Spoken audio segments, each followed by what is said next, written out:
Good morning बेटा। कुछ तकनीकी खराबी की वजह से हमारी जो कक्षा है वो कुछ समय पश्चात जो है आयोजित की गई है। हमें इन असुविधाओं या दुविधाओं को नजरअंदाज करते हुए अपनी कक्षा को आगे की ओर सुचारू रूप से चलाना है। तो हम बात कर रहे थे हमारे हिंदी व्याकरण के महत्वपूर्ण शीर्षक विषय जो आपके शामपट पर लिखा गया है, शब्द विचार। शब्द विचार में सबसे पहले हमने शब्दों पर विचार किया, शब्द की परिभाषा पढ़ी और शब्दों की परिभाषा पढ़ने के पश्चात हमने इसके वर्गीकरण के अलग अलग आधार पता किए। अलग अलग आधार में सबसे पहले स्रोत के आधार पर था जिसे बनावट कहा गया है, उत्पत्ति कहा गया है। उत्पत्ति के पश्चात रचना या बनावट के आधार पर, उसके बाद विकार या प्रयोग के आधार पर और अंत में अर्थ के आधार पर। हमने पहले वाले जो आधार है उसके अलग अलग 4 वेदों में से 2 का अध्ययन कर लिया था। इसमें सबसे पहला था तत्सम और दूसरा था तद्भव। तत्सम वे शब्द हैं जो संस्कृत भाषा के शब्द हैं और बिना किसी रूप परिवर्तन के हमारी हिंदी भाषा में शामिल किए गए हैं। और तद्भव वे शब्द हैं जो है तो संस्कृत भाषा से ही आए हुए लेकिन जिनका रूप बदलकर हमने हिंदी भाषा में शामिल किया है। अगला इसमें दिया गया है देशज शब्द, देशज, और उसके बाद विदेशी और अंत में दिया गया संकर शब्द। तो सबसे पहले हम अब जो है हमारे इस थर्ड पॉइंट के बारे में ज्ञान प्राप्त करते हैं। हमने यहाँ पे लिखा देशज। देशज का क्या अर्थ है? देश प्लस ज, देश प्लस ज। देश यानी हमारे देश में, ज यानी जन्म लेने वाले, उत्पन्न होने वाले। हमारे ऐसे शब्द जो हमारे देश के ही अलग अलग प्रांतों या स्थानों में बोली जाने वाली भाषाओं से विकसित हुए हैं और इन्हें हमने अपनी हिंदी भाषा में शामिल कर लिया है। ऐसे शब्द जो हमारी देश की भाषाओं यानी देश के अलग अलग स्थानों या राज्यों की भाषाओं में उत्पन्न हुए हैं और इन्हीं शब्दों को हमने हमारी हिंदी भाषा में शामिल कर लिया है। जैसे हमने यहाँ पे बोला, कई नाम दे दिए जाते हैं। मैंने यहाँ पे बोल दिया जैसे खिड़की, मैंने यहाँ बोल दिया पगड़ी, यहाँ मैंने बोल दिया पग रखी, है ना। इस तरह के कई ऐसे शब्द हैं जो स्थान विशेष की भाषाओं में बोले जाते हैं और हमने इनको अपनी हिंदी भाषा में भी शामिल किया है। इसको मैं बोल दूं पगड़ी को हमने कोई दूसरा नाम दिया साफा, है ना, तो ये भी किसमें आ जाएगा? देशज भाषाओं में ही आ जाएगा। जैसे मैंने यहाँ पे लिखा चिड़िया आकाश में उड़ रही है, तो ये भी किसमें आएगा? चिड़िया शब्द। स्थान विशेष की भाषा में बोले जाने वाले शब्द हैं जिनको हमने अपनी हिंदी भाषा में शामिल कर लिया है। लगभग देशज शब्द ही जो बनावट या रचना के आधार पर रूढ़ शब्द हैं उनसे मिलते जुलते होते हैं। ठीक है, अब आता है यहाँ पे विदेशी शब्द। विदेशी कौन से? विदेशी वे शब्द हैं जिन शब्दों को हमने संस्कृत, अंग्रेजी, उर्दू, फारसी, अरबी,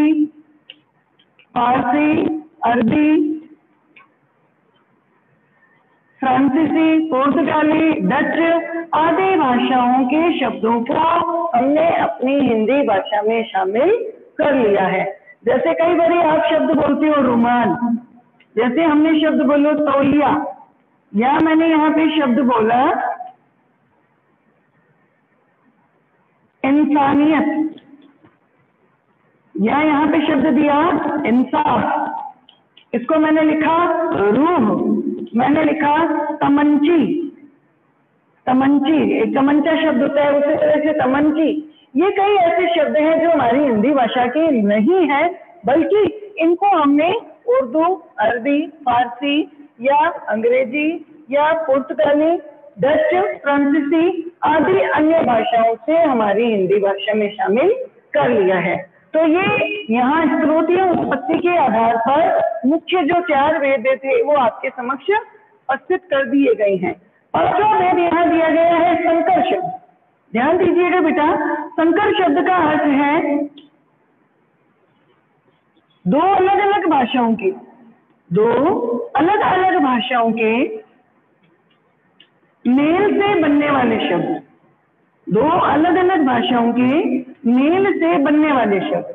अब ये कौन से शब्द हैं? मैंने यहाँ लिखा पोस्ट, पोस्ट के साथ मैंने यहाँ लिख दिया मास्टर, ये इस तरह का शब्द लिखा।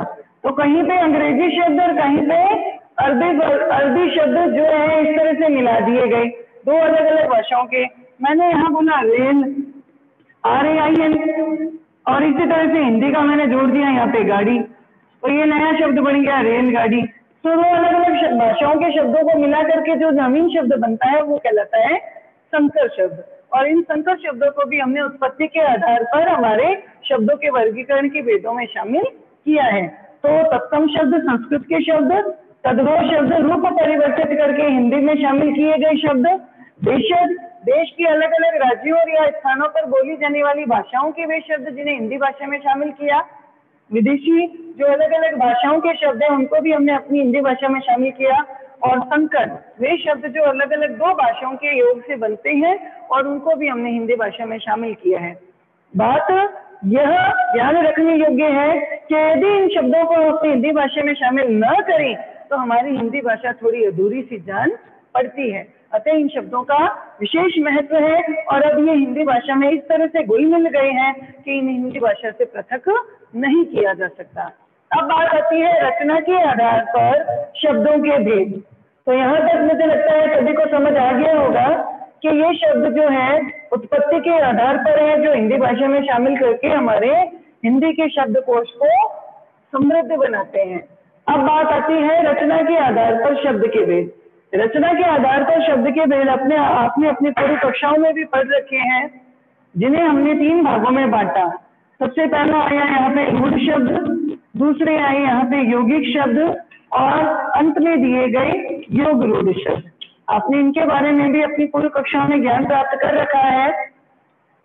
हमें अपने महत्वपूर्ण शीर्षक तक पहुंचने के लिए कौन सा महत्वपूर्ण शीर्षक? श्रुति संभिन्नार्थक, समानार्थी और विपरीतार्थक। यहाँ तक पहुंचने के लिए इन सारे महत्वपूर्ण बिंदुओं का अध्ययन करना आवश्यक है। तो हम सबसे पहले लिखते हैं रूढ़ शब्द। रूढ़ क्या होता है? रूढ़ होती है रूढ़ियां, जिसे हिंदी में रूढ़ियां शब्द, जिसे हिंदी में परंपरा से चले आ रहे,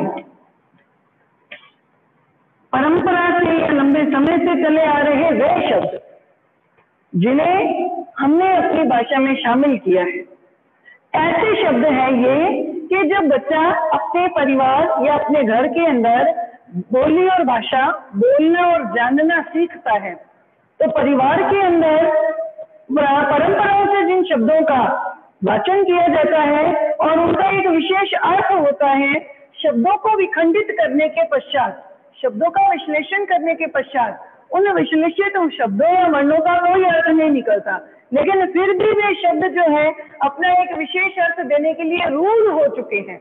यानी वे शब्द ऐसे हैं, जैसे मैंने यहाँ लिखा रोटी, मैंने यहाँ पे लिखा लुटिया, यहाँ पे लिखा रोशनदान,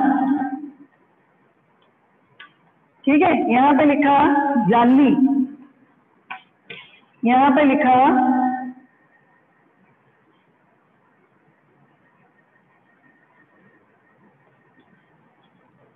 खिड़की, है ना, माचा, खटिया, ठीक है। ये कई ऐसे शब्द हैं, ध्यान दीजिएगा। अब जब रोटी बोली जाती है तो इसमें रो शब्द को अलग कर दो, टी का वर्ण अलग कर दो, इनका आपस में जब विखंडन कर दिया तो इनका कोई अर्थ नहीं निकलता। लेकिन फिर भी जैसे ही हम इसको मिला के बोलते हैं रोटी, तो वो अपना एक विशेष अर्थ देता है। हमें पता चल जाता है कि वास्तव में इस शब्द का क्या अर्थ है। कैसे पता चला? क्योंकि ये शब्द जो है बहुत लंबे समय से हमारी भाषाओं में बोले जाते रहे हैं और ये अपना कोई विशेष अर्थ देने के लिए रूढ़ हो चुके हैं। यानी परंपरा से, चलन से चले आ रहे इन शब्दों का कोई विशेष अर्थ रूढ़ हो चुका है। ऐसे शब्दों को हम रूढ़ शब्द कहते हैं। इन शब्दों का विखंडन अगर कर दिया जाए, जैसे खटिया को खाट भी बोलते हैं, अगर इनको विखंडित करो, खा अलग और ट अलग, कोई मतलब नहीं निकलता। लेकिन जब इसको मिला दिया जाता है खाट, तो हमें पता चलता है हाँ, खाट का यहाँ पर अर्थ है चारपाई, है ना। तो ये शब्द स्थानीय बोली या भाषा का है। वह व्यक्ति साफा पहना हुआ है। साफा शब्द क्या है? साफा। इसका कोई वैसे विखंडित करने पर कोई अर्थ नहीं निकलता, लेकिन फिर भी पता चलता है कि पगड़ी, साफा, रुपया, ये ऐसे शब्द हैं जो अपने परंपराओं से हमारी भाषा के साथ चले आ रहे हैं, लंबे समय से चले आ रहे हैं, और इनका एक विशेष अर्थ है, वो विशेष अर्थ देना उनके साथ रूढ़ हो चुका है। वो विशेष अर्थ कैसे देते हैं? क्योंकि ये अर्थ उनके साथ लंबे समय से चला आ रहा है।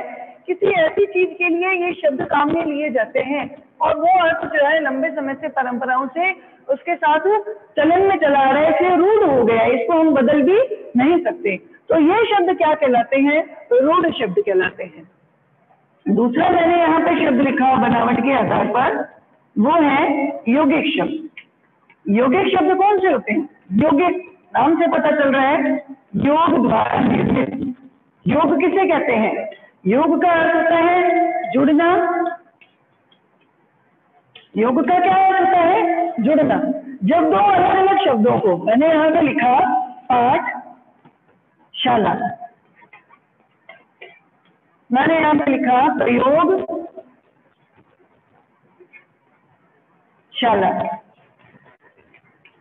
या यहाँ पे लिखा गया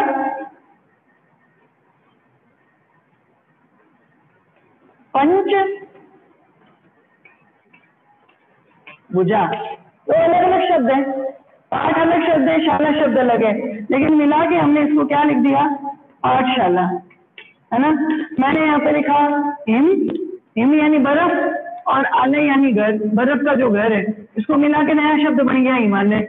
जब दो अलग अलग शब्दों को, ये भी शब्द अलग है, ये भी शब्द अलग है, ये शब्द पंच यानी पांच और भुजा यानी भुजाएं, इन दोनों अलग अलग शब्दों को मिलाकर एक नवीन शब्द बना।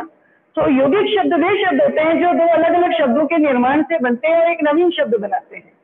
जब इस यौगिक शब्द को हम अलग अलग करें, पृथक करें, तो दोनों शब्द अपना अलग अलग विशेष अर्थ भी देते हैं। पंच यानी पांच, भुजाएं यानी भुजाएं, प्रयोग यानी जहाँ प्रयोग किया जाता है, जो प्रयोग होते हैं, शाला यानी वो स्थान, पाठ यानी पाठ जिसे हम पढ़ते हैं, शाला यानी वो स्थान जहाँ पढ़ा जाता है।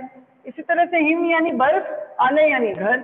इस तरह ऐसे दो अलग अलग शब्दों के योग से निर्मित होने वाला नवीन शब्द यौगिक शब्द कहलाता है। और जब इस यौगिक शब्द के दोनों शब्दों को अलग अलग किया जाता है तो वो अपना कोई सार्थक अर्थ प्रकट करते हैं। बिल्कुल इसी तरह से कौन सा शब्द होता है? वो होता है योग रूढ़। योग रूढ़, योग का अर्थ है दो अलग अलग शब्दों का जुड़ना। जैसे मैंने यहाँ पे जोड़ा एक, एक यानी एक संख्या में जो एक है, और दंत यानी दांत। जब मैंने इसको जोड़ दिया तो नया शब्द क्या बना? एक दंत। अब एक दंत जो नाम है वो बना तो यौगिक शब्दों की तरह, लेकिन एक दंत अपना अर्थ देने के लिए रूढ़ हो चुका है। एक दंत किसे कहा जाता है? सामान्य मनुष्य के लिए तो ये प्रयोग में नहीं लिया जाता, बल्कि एक दंत नाम जो है गणेश जी के लिए मुख्य रूप से प्रयुक्त किया जाता है। एक दंत यानी गणेश। मैंने यहाँ पे लिखा दश, दश यानी 10, संख्या में जो 10 है, और आनंद यानी सिर या मुख, आनंद यानी मुख।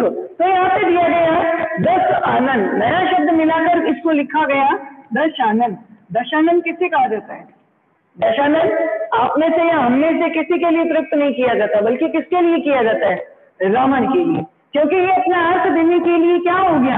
रूढ़ हो गया, यानी लंबे समय से ये अपना एक विशेष अर्थ देते हैं।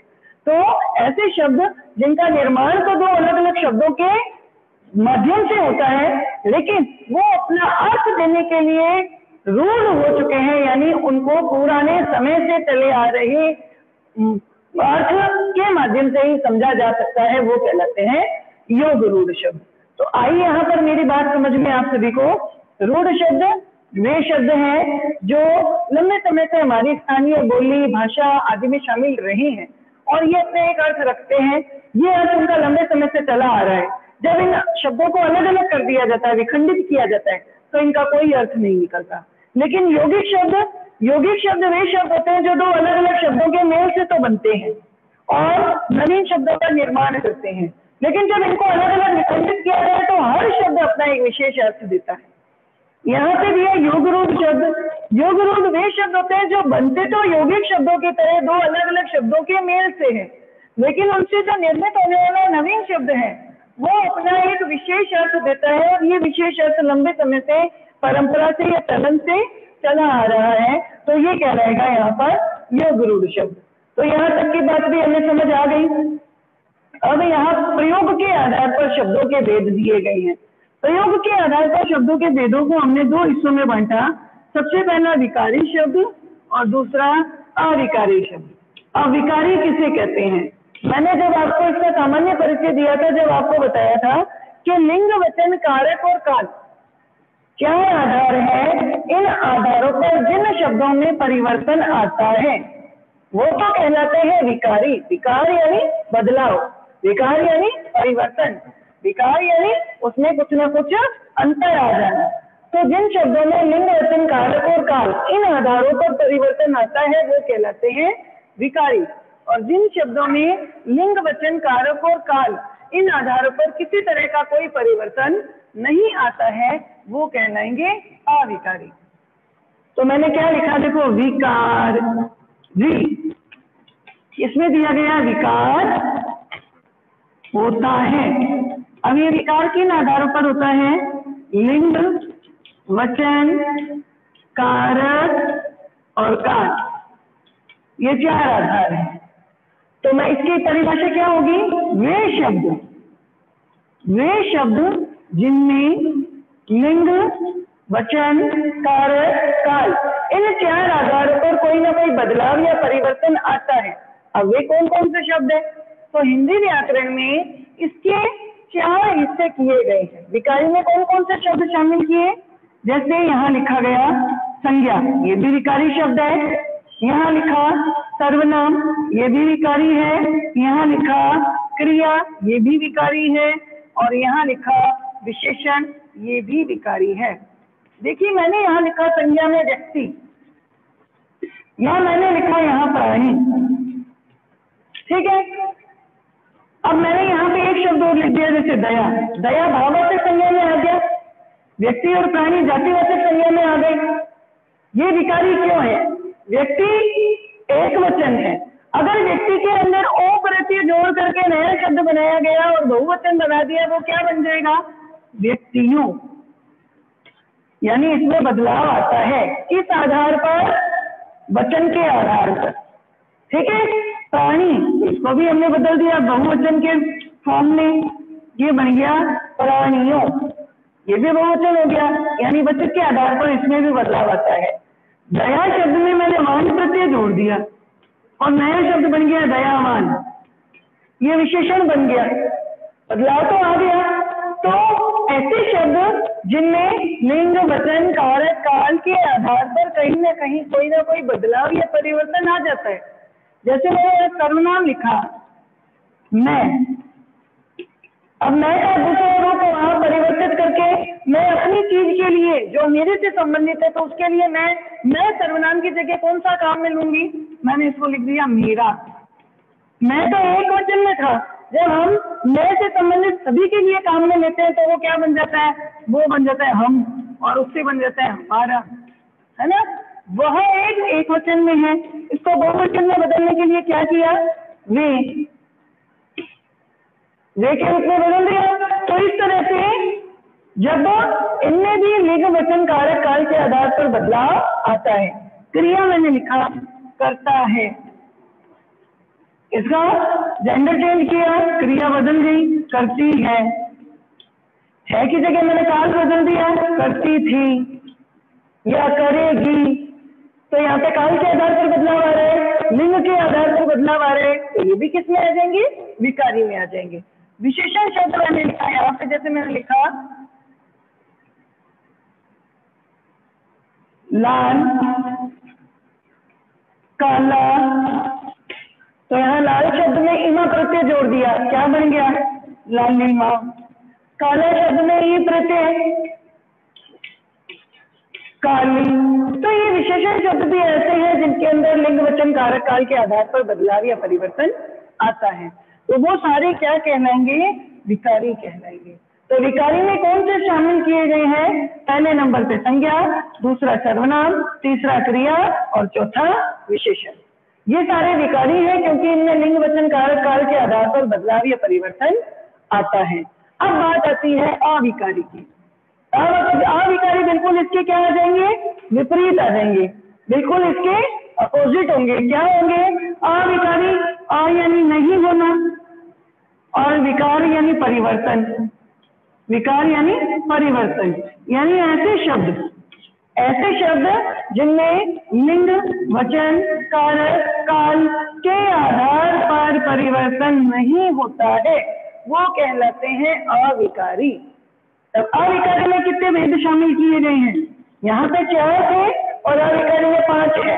सबसे पहले यहाँ पे लिखा क्रिया विशेषण,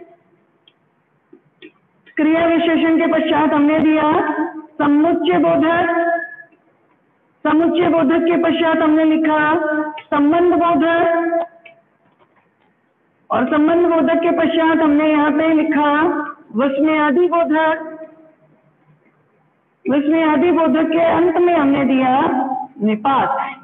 अब कई किताबों में निपात को इस श्रेणी में मान लिया गया है और कई किताबों में इसको सूचित नहीं किया गया है, लेकिन हमें इसके बारे में अध्ययन कर लेना सही रहेगा ताकि कहीं पर भी अगर इसके बारे में जिक्र किया जाए, पूछा भी जाए, तो अगर हमने इसके बारे में पढ़ा है तो हम उत्तर दे सकेंगे।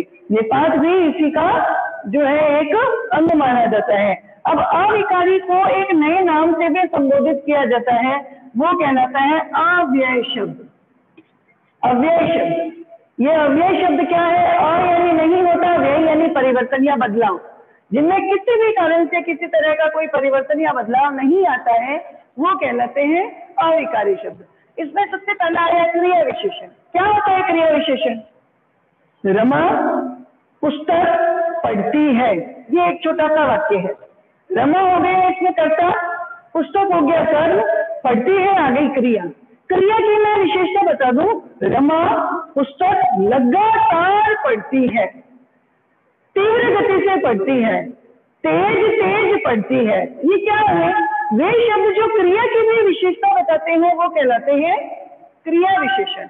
मैंने यहाँ पे क्रिया विशेषण लगाया लगातार या अनवरत पढ़ती है, अनवरत, या मैंने इसको लिखा धीरे धीरे पढ़ती है, धीरे धीरे।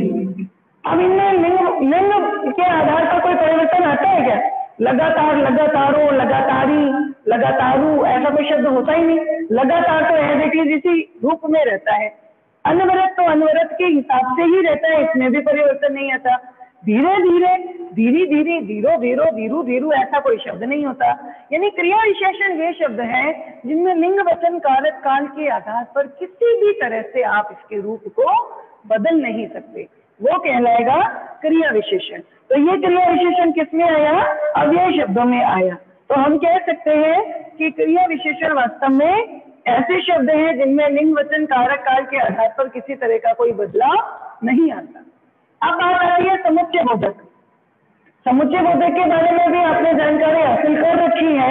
एक छोटा सा परिचय देती हूँ। मैंने एक वाक्य बोला, मोहन विद्यालय जाता है क्योंकि उसे सामान खरीदना है, या मैंने बोला मोहन विद्यालय नहीं आया क्योंकि वह बीमार था, या मैं ऐसे बोल दूं कि मोहन अनवरत पढ़ाई तो करता है और साथ साथ में वह अन्य कार्य भी करता है। तो मैंने दो अलग अलग सरल वाक्य बोले, मोहन पढ़ाई करता है और अन्य कार्य भी करता है। दो अलग अलग सरल वाक्य हैं। इन दो अलग अलग सरल वाक्यों को जोड़ा गया किनसे? क्योंकि, लेकिन, और। तो ऐसे शब्द जो दो अलग अलग वाक्यों को जोड़कर एक संयुक्त वाक्य बनाता है, तो उनके अंदर जो उनकी मध्य में जो संयोजक शब्द काम में लिए गए, कौन कौन से? और, तथा, एवं, लेकिन, किंतु, परंतु, या, अथवा, ये सारे शब्द क्या कहलाते हैं? समुच्चय बोधक कहलाते हैं। तो इन समुच्चय बोधक शब्दों में भी किसी भी आधार से कोई परिवर्तन नहीं आता है, इसलिए हमने इसे भी अव्यय यानी अविकारी की श्रेणी में रखा है। अगला दिया गया है यहाँ संबंध बोधक। मैं बेटा कुछ वाक्य बोल रही हूँ। मैं माताजी के साथ बाजार गया, ठीक है। मैं कक्षा में दूसरी बेंच के आगे अपना सामान रखता हूँ। अगला वाक्य बोल रही हूँ, मेरे घर के पीछे एक बहुत बड़ा मैदान है। तो इन वाक्यों में मैंने क्या मुख्य रूप से शब्द बोले हैं के साथ बाजार गया, के आगे की बेंच पे सामान रखता हूँ, के पीछे की तरफ एक मैदान है, तो के दाएं, के बाएं, के साथ, ऊपर, नीचे, ये जो संयोजक शब्द है जो संज्ञा या सर्वनाम का संबंध वाक्य के अन्य शब्दों से जोड़ते हैं, वो कहलाते हैं संबंध बोधक। और इन संबंध बोधक शब्दों में भी लिंग वचन कारक काल के आधार पर कोई बदलाव नहीं आता है, तो इनको भी हमने अव्यय की श्रेणी में रखा है। अब बात आती है विस्मयादि बोधक। विस्मयादि बोधक जो ऐसे शब्द आश्चर्य, हर्ष, घृणा, ग्लानि, दुख, प्रशंसा और उत्साह आदि के भावों का बोध कराते हैं, और इन शब्दों के पीछे विस्मयादि चिन्ह का प्रयोग भी होता है। ऐसे शब्दों में भी लिंग वचन कारक काल के आधार पर कोई बदलाव नहीं आता है, तो इन शब्दों को भी हम अव्ययी या अविकारी शब्दों की श्रेणी में रखते हैं। अब अंत में आता है निपात। निपात के विषय में मैंने आपको बताया कि इसे कुछ पुस्तकों में तो लिखा जाता है, कुछ पुस्तकों में इसे अलग से नहीं दिया गया है, इसे क्रिया विशेषण में ही शामिल कर लिया गया है। निपात क्या है? तो बेटा मैं दो वाक्य बोलती हूँ, मैं भी माता जी के साथ बाजार गया, राम ही एक ऐसा छात्र है जो कक्षा में सबसे ईमानदार है। मैंने अपने दोनों वाक्यों में अपनी बात को प्रभावशाली बनाने के लिए भी और ही ऐसे शब्दों का प्रयोग किया, यानी कुछ ऐसे शब्द हैं जो वक्ता अपनी बात को प्रभावशाली बनाने के लिए प्रयुक्त करता है। ही, भी, ये शब्द ही क्या कहलाते हैं? निपात कहलाते हैं, और इन निपात शब्दों में भी किसी तरह से कोई परिवर्तन या विकार नहीं आता है, अतः हम इनको भी अव्यय या अविकारी शब्दों की श्रेणी में रखते हैं। तो ये जो है सारे अविकारी शब्द कहे जाते हैं। तो यहाँ जो है प्रयोग के आधार पर हमने शब्दों के वर्गीकरण के जो दो भेद हैं, विकारी शब्द जिनमें आता है संज्ञा, सर्वनाम, क्रिया, विशेषण, क्योंकि इनमें लिंग वचन कारक काल के आधार पर विकार होता है, परिवर्तन आता है, वो कहना है विकारी। और अविकारी जिनमें किसी तरह से लिंग वचन कारक काल के आधार पर कोई बदलाव या परिवर्तन नहीं आता है, जिनमें किसी तरह से कोई व्यय नहीं आता है, इन्हें अव्यय शब्द भी कहते हैं, और ये भी अविकारी शब्दों में ही शामिल किए गए हैं। इनके भी कुछ उपभेद किए गए हैं। सबसे पहला क्रिया विशेषण जो क्रिया की विशेषता बताता है, और इन शब्दों में भी हम लिंग वचन कारक काल के आधार पर कोई बदलाव नहीं ला सकते। दूसरा है समुच्चय बोधक जो दो अलग अलग सरल वाक्यों को जोड़कर एक नवीन वाक्य की रचना करते हैं, इन शब्दों में भी कोई बदलाव नहीं आता। तीसरा है संबंध बोधक, संज्ञा या सर्वनाम शब्दों का संबंध वाक्य के अन्य शब्दों से बताने वाले या जोड़ने वाले शब्द के साथ, के दाएं, के बाएं, के ऊपर, के नीचे, इस तरह के कई शब्द हैं जो संज्ञा या सर्वनाम का संबंध वाक्य के अन्य शब्दों से जोड़ते हैं, वो कहलाते हैं संबंध बोधक। हर्ष, घृणा, प्रशंसा, उत्साह, ग्लानि, इन तरह दुख, इन सभी भावों को बोध कराने वाले शब्द कहलाते हैं विस्मयादि बोधक। इनमें भी कोई बदलाव नहीं आता। और अंत में आता है निपात, कि वक्ता अपनी बात को प्रभावशाली बनाने के लिए जिन शब्दों को प्रयुक्त करता है वो कहलाते हैं निपात, और इनमें भी किसी आधार से कोई परिवर्तन नहीं आता है। तो मैं ये मानती हूँ कि आज की कक्षा में यहाँ तक का ये अध्ययन जो है आप लोगों के लिए पर्याप्त रहेगा। अपनी जो पुरानी पुस्तकें हैं या हिंदी ग्रामर की आपके क्लास 9th की जो पुस्तक है उसमें अगर ये टॉपिक दिया गया है तो इसका अध्ययन करें, और घर पर बैठ करके पढ़ाए गए सारे शीर्षकों का, सारे उपभेदों का, उपभेदों का ज्ञान अच्छे से प्राप्त करिए। एक बारी आप पढ़ोगे तो आपको अच्छे से समझ आएगा। हम आगे की कक्षा को कल आगे के इस जो क्रम को है अगली कक्षा में हम करेंगे। तब तक के लिए हम इसे यहीं विराम देते हैं। धन्यवाद बेटा कक्षा में शामिल होने के लिए। हाँ, क्लास 9